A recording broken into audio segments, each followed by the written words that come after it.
Hello friends, మీరెప్పుడైనా బెండకాయ బజ్జీ తిన్నారా? ఒకసారి నేను చేసే విధంగా ట్రై చేసి చూడండి. టేస్ట్ చాలా బావుంటుంది.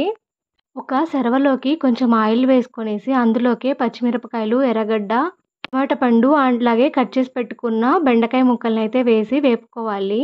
మిరపకాయలు, ఎర్రగడ్డ, టమాటా అండ్ బెండకాయ ముక్కలు ఉడికేలాగా వాటర్ అయితే పోసుకోవాలి. వాటర్‌లో బాగా ఉడికించుకోవాలి. ఉడికేటప్పుడే కొంచెం చింతపండు కూడా వేసుకోవాలి. చింతపండును కూడా వేసుకొని ఉడికించుకునిన తర్వాత స్టవ్ అయితే కట్టేసుకొనేసి మనము పప్పు గుత్తి తీసుకొనేసి దీన్ని మెత్తగా రాముకోవాలి. పచ్చిమిరపకాయల్ని స్పైసీకి తగ్గట్టుగా యాడ్ చేసుకోండి. కొంతమంది స్పైసీని ఎక్కువ ఇష్టపడుతూ ఉంటారు. కొంతమంది ఇష్టపడరు. అలాంటి వాళ్ళు చూసి వేసుకోండి. అలాగే సాల్ట్ కూడా రుచికి తగ్గట్టుగా వేసుకోండి.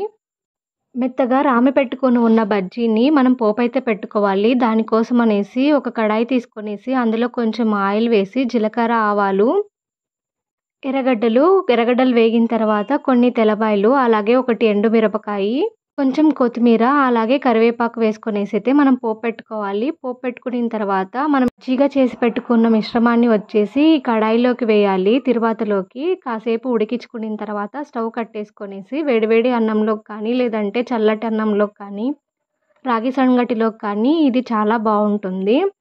దీంతోకి మీరు చపాతీ కానీ, జొన్న రొట్టెని కూడా తినొచ్చు. టేస్ట్ అయితే చాలా బావుంటుంది. ఒకసారి ట్రై చేసి చూడండి. అలాగే ఎలా ఉందో నాకైతే కామెంట్ చేయండి. Thank you for watching.